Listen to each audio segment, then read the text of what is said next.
In today's video, I'm going to teach you how to mute notifications in Microsoft Teams. If you've ever been in the middle of focused work and suddenly your screen and speakers start going off with constant Teams alerts, this will help you take control.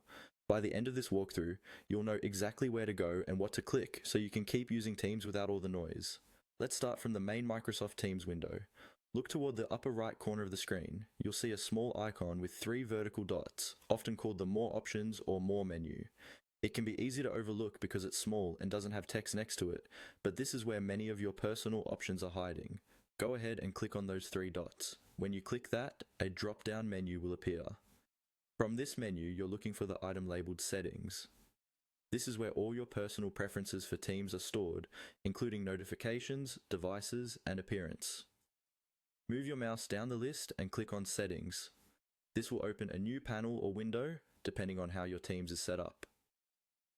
Inside the settings window, you'll see a list or sidebar on the left with different categories. Look for the option called Notifications and Activity. This is the section that controls how and when Teams alerts you about messages, calls, mentions, and other activity.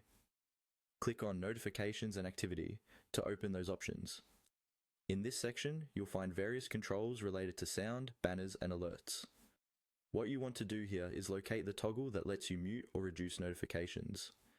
It will look like a small switch that you can move on or off. To mute notifications, click the toggle so that it switches to the on position for muting. When it's turned on, Teams will stop sending you the usual alerts, depending on the specific setting you choose.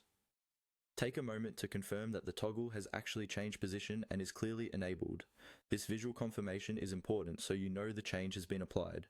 From now on, you should notice fewer interruptions from Teams while you work. If you ever need notifications back, you can return to the same place, open Settings, go to Notifications and Activity, and simply turn that toggle off again. This gives you flexible control, so you can mute notifications during deep work or meetings, and re-enable them when you're ready to stay more connected.